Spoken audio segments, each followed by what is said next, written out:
Hello, good evening ಎಲ್ರಿಗೂ. ಹೇಗಿದ್ದೀರಾ ಎಲ್ಲರೂ? ಹೋಪ್ ಎಲ್ಲರೂ ಚೆನ್ನಾಗಿದ್ದೀರಾ ಅಂತ ಭಾವಿಸ್ತೀನಿ. ಸೊ ಇವತ್ತು ಶನಿವಾರ ಸಂಜೆಯಿಂದ ನಾನು ವ್ಲಾಗ್ನ ಸ್ಟಾರ್ಟ್ ಮಾಡಿದ್ದೀನಿ. ಸಂಜೆ ಅಂದರೆ ಇವಾಗ ಶನಿವಾರ ಆಲ್ರೆಡಿ ಸಂಜೆ 4 ಗಂಟೆ ಆಗಿದೆ. ಇವತ್ತು ನಿನ್ನೆ ಶುಕ್ರವಾರ ಅಲ್ವಾ, ನಾನು ಸ್ಟವ್ಗೆ ರಂಗೋಲಿ, ಅರಿಶಿನ, ಕುಂಕುಮ ಎಲ್ಲ ಹಾಕಿ ಪೂಜೆನ ಮಾಡ್ಕೊಂಡಿದ್ದೆ. ಸೊ ಇವತ್ತು ಬೆಳಗ್ಗೆ ಅದನ್ನು ತೆಗಿಯೋದಕ್ಕೆ ಮನಸ್ಸಾಗಲಿಲ್ಲ, ಚೆನ್ನಾಗಿ ಕಾಣ್ತಾ ಇತ್ತು ಅಂತ ಹೇಳಿ ಅದನ್ನು ಹಾಗೆ ಬಿಟ್ಕೊಂಡು ನಾನು ಬೆಳಗ್ಗೆ ತಿಂಡಿನೆಲ್ಲ ಮಾಡಿಕೊಂಡೆ. ಸೊ ಬೆಳಿಗ್ಗೆ ಹಾಗೆ ತುಮಕೂರಲ್ಲಿ ಸ್ವಲ್ಪ ಕೆಲಸ ಇತ್ತು ಅಂದ್ಬಿಟ್ಟು ನಾನು ಅಡುಗೆ ಮನೆಯೇನು ಕ್ಲೀನ್ ಮಾಡ್ಕೊಳ್ಳಲಿಲ್ಲ, ಹಾಗೆ ಹೋಗಿದ್ದೆ. ಹಾಗಾಗಿ ಈಗ ಟೈಮ್ ಆಗಿಬಿಟ್ಟಿತ್ತು. ನಾನು ಬಂದಮೇಲೆ ಅಲ್ಲೇ ಮಧ್ಯಾಹ್ನದ ಊಟದ ಟೈಮೆಲ್ಲ ಆಗೋಗ್ಬಿಟ್ಟಿತ್ತು. ಒಂದು 3 ಗಂಟೆ ಆಗಿತ್ತು. ಬಂದು ಸ್ವಲ್ಪ ಹೊತ್ತು ರೆಸ್ಟ್ ಮಾಡಿ ಈಗ ನಾನು ಕಿಚನ್ನ ಕ್ಲೀನ್ ಮಾಡ್ಕೊಳ್ಳೋಣ ಅಂತ ಹೇಳಿ ಬಂದಿದ್ದೀನಿ. ಸೊ ಎಷ್ಟೇ ಕ್ಲೀನ್ ಮಾಡಿದ್ರೂ ಹಾಗೆ ಆಗುತ್ತೆ ಕಿಚನ್ನು. ಈಗ ಮಧ್ಯಾಹ್ನ ತಾನೇ ಕ್ಲೀನ್ ಮಾಡಿರ್ತೀನಿ ಇಷ್ಟು ನೀಟಾಗೆ, ಸಂಜೆ ಅಡುಗೆ ಮಾಡೋ ಅಷ್ಟೊತ್ತಿಗೆ ಮತ್ತೆ ಹೀಗೆ ಆಗಿರುತ್ತೆ. ಮತ್ತು ನೈಟ್ ಮಲಗುವಾಗ ಇದೇ ರೋಟೀನ್ನ ಫಾಲೋ ಮಾಡಬೇಕು. ಎಷ್ಟು ಕ್ಲೀನ್ ಮಾಡಿದ್ರೂ ಮತ್ತೆ ಮಾಡ್ತಾನೆ ಇರಬೇಕು. ಒಂದು ದಿವಸನೂ ನೀಟಾಗಿರುತ್ತೆ ಕಿಚನ್ ಅಂತ ಅನ್ನೋದೇ ಇಲ್ಲ. ಹೌದಲ್ವಾ? ನಿಮ್ಮ ಮನೇಲೂ ಹೀಗೆ ತಾನೇ? ಕಮೆಂಟ್ ಮಾಡಿ ನನಗೆ.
ಕೆಲಸ ಎಲ್ಲ ಮುಗೀತು. ಹಾಗೆ ಸುಮ್ಮನೆ ಕೂತ್ಕೊಂಡು ಟೈಮ್ ಪಾಸ್ ಮಾಡ್ತಾ ಇದ್ದೆ.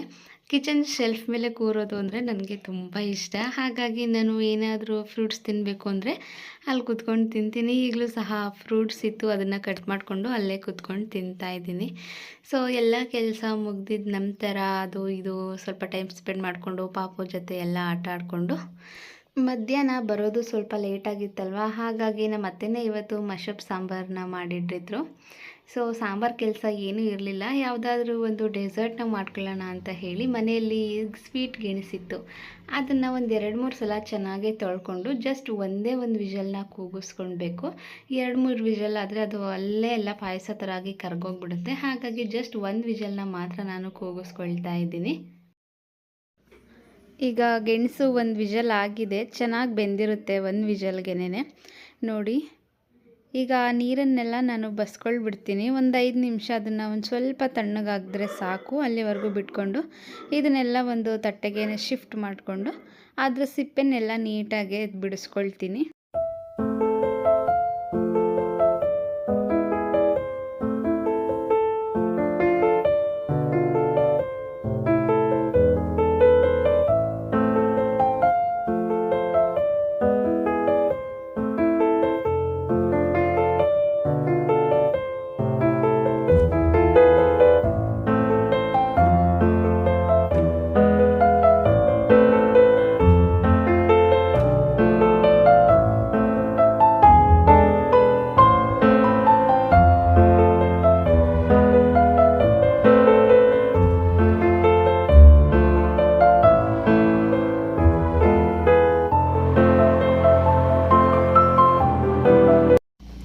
ಈಗ ಚೆನ್ನಾಗಿ ಬೆಂದಿರುವಂತಹ ಗೆಣಸನ್ನೆಲ್ಲ ನೀಟಾಗಿ ಸ್ಮ್ಯಾಶ್ ಮಾಡಿ ಒಂದು ಕಡೆ ತೆಗೆದಿಟ್ಕೊಂಡಿದ್ದೀನಿ.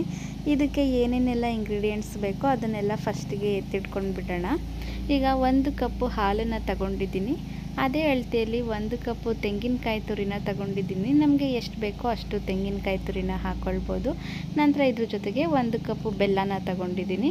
ಇದಕ್ಕೆ 3 ಏಲಕ್ಕಿ, 4 ಲವಂಗನ ತಗೊಂಡಿದ್ದೀನಿ. ಇದನ್ನು ಕುಟ್ಟಿ ಪುಡಿ ಮಾಡ್ಕೊಳ್ಬೇಕು. ಈಗ ನಾನು ಸ್ಟವ್ ಮೇಲೆ ಒಂದು ಕುಕ್ಕರ್ನ ಇಟ್ಕೊಂಡಿದ್ದೀನಿ. ನೀವು ಬೇಕಾದರೆ ಒಂದು ಪ್ಯಾನ್ ಕೂಡ ಯೂಸ್ ಮಾಡ್ಕೊಳ್ಬಹುದು ಅಥವಾ ಬಾಣಲಿ ಏನು ಪಾತ್ರೆನಲ್ಲೂ ಮಾಡ್ಕೊಳ್ಬಹುದು. ಇದು ಕುಕ್ಕರ್ದು ತಳ ಸ್ವಲ್ಪ ದಪ್ಪ ಇರುತ್ತೆ ಅಲ್ವಾ, ಅದು ಬೇಗ ಸೀದೋಗಲ್ಲ ಅಂತ ಹೇಳಿಬಿಟ್ಟು ನಾನು ಕುಕ್ಕರ್ನ ತಗೊಂಡಿದ್ದೀನಿ. ನಾನು ತಗೊಂಡಿರುವಂತಹ 1 ಕಪ್ಪು ಹಾಲನ್ನು ಮತ್ತು 1 ಕಪ್ಪು ಬೆಲ್ಲನ ಚೆನ್ನಾಗಿ ಮಿಕ್ಸ್ ಮಾಡ್ಕೊಳ್ಳೋವರೆಗೂ ಚೆನ್ನಾಗಿ ಕುದಿಸ್ಕೊಳ್ತೀನಿ. ಒಂದು 5 ರಿಂದ 10 ನಿಮಿಷ ಬಿಟ್ಟರೆ ಸಾಕು. ಬೆಲ್ಲ ಎಲ್ಲ ಚೆನ್ನಾಗಿ ಕರಗಿ ಅದು ಕುದಿ ಬರುತ್ತೆ. ನಂತರ ಇದಕ್ಕೆ ನಾನು ಕುಟ್ಟಿ ಪುಡಿ ಮಾಡ್ಕೊಂಡಿರುವಂತಹ ಏಲಕ್ಕಿ ಮತ್ತು ಲವಂಗನ ಹಾಕ್ಕೊಳ್ತಾ ಇದ್ದೀನಿ. ಈ ಲವಂಗ ಫ್ಲೇವರ್ಗೆ ಚೆನ್ನಾಗಿರುತ್ತೆ ಅಂತ ಹೇಳಿ ಹಾಕ್ಕೊಂಡಿದ್ದೀನಿ. ನಿಮಗೆ ಬೇಡ ಅಂದರೆ ಸ್ಕಿಪ್ ಮಾಡ್ಕೊಳ್ಳಿ.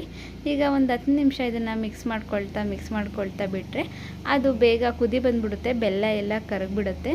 ನೋಡಿ ಇವಾಗ ಚೆನ್ನಾಗೇ ಮಳ್ತಾ ಇದೆ. ಈಗ ನಾನು ಇದಕ್ಕೆ ಸ್ಮ್ಯಾಶ್ ಮಾಡಿ ಇಟ್ಕೊಂಡಿರುವಂತಹ ಗೆಣಸನ್ನು ಹಾಕ್ಕೊಳ್ತೀನಿ.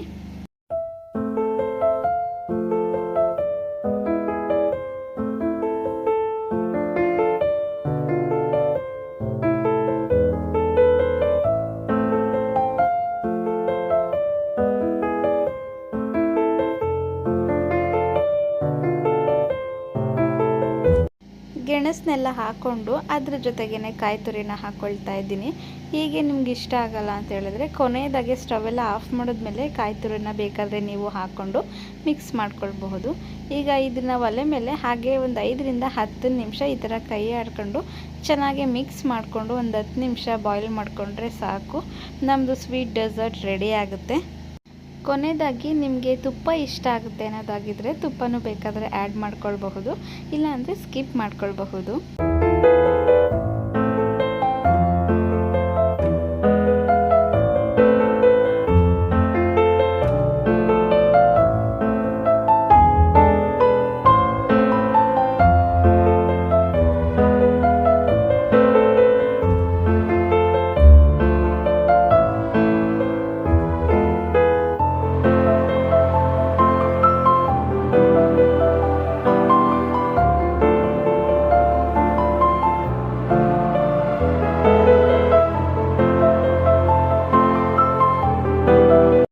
ಈಗ ಗೆಣಸಿನಿಂದ ಮಾಡಿರುವಂತಹ ಒಂದು ಸ್ವೀಟ್ ಡೆಸರ್ಟ್ ರೆಡಿಯಾಗಿದೆ. ಸೊ ಇದಕ್ಕೆ ಏನು ನಾನು ನಾಮಕರಣ ಮಾಡಿಲ್ಲ.